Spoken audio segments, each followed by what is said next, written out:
Шаңырақ 2022 бағдарламасы бойынша біз жолдаманы қайдан аламыз деген сұраққа жауап беретін болсақ, жолдама біздің жеке кабинетімізге келеді, яғни белгілі бір документ келмейді, направление немесе жолдама деген.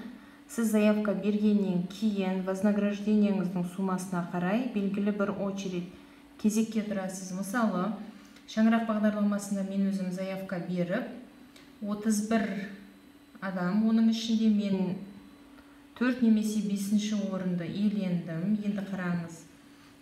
Қазір бүгінгі дата менің текущий номерім, яғни ағымдағы номерім 1-ші болып тұр. Демек, маған дейінгі адамдар өз жолдамаларын немесе мүмкіндіктерін жіберіп алды, немесе банктың белгілі бір бөлімшелеріне барып, бұл бағдарламаға өздерінің статустарының сәйкес келетіндігін дәлелдей алмады. Яғни бағдарламаның шарттарына сай келмегеннен кейін олар 5 жұмыс күнінің ішінде мүмкіндіктері өтіп кетті деген сөз.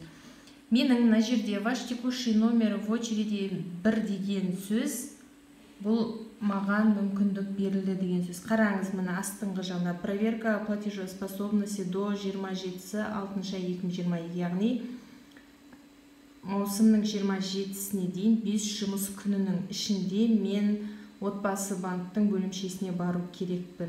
Егер мен бұл жеке кабинетіме кіріп бұл хабарландыруды көрмесем, 5 жұмыс күні маған мүмкіндік беріледі.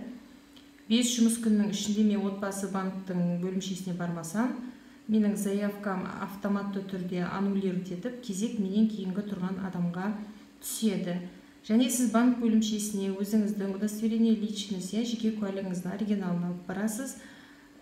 Өзіңіз банктың бөлімшесіне бармай-ақ осы бағдарламаның шарттарына сай келіп тұрғаныңызға көзіңіз жетіп тұрса, сіз келесі қадамға қажетті құжаттар тізімін бірге дайындап алып барсаңыз болады. Перечень документ міне тұр мына жерде.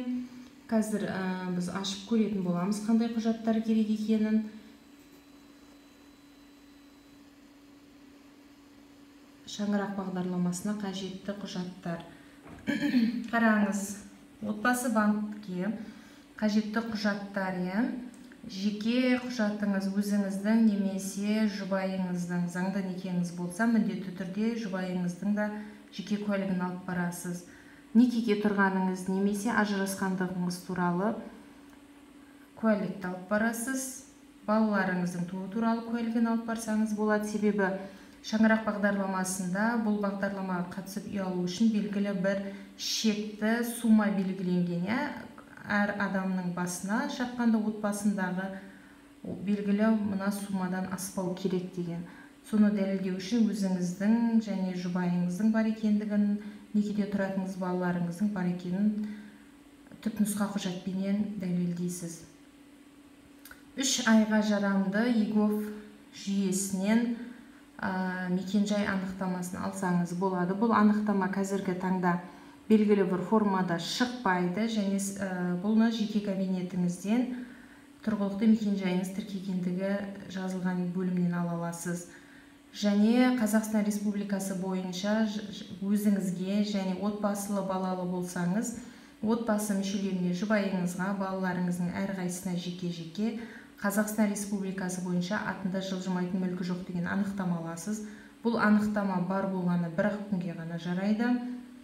Және сіздің белгілі бір статуспен тұрасыз, үйге кезекке, мемлекеттік тұрғын үйге.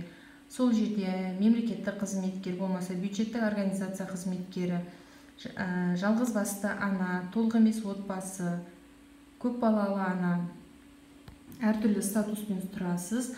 Соны дәлелдейтін Қазақстан Республикасы бойынша кезекте тұрды деген анықтама. Бұны сіз бұрын егофтан, қазір жаңа сайт кезекте.kz сайтынан ала аласыз.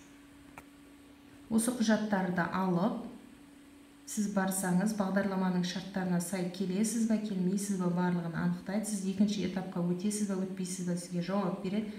Егер сіз бірінші этаптың құжаттарынан өтетін болсаңыз, сіз екінші өзіңіздің төлем қабілеттілігіңізді растайтын екінші этапқа өтесіз.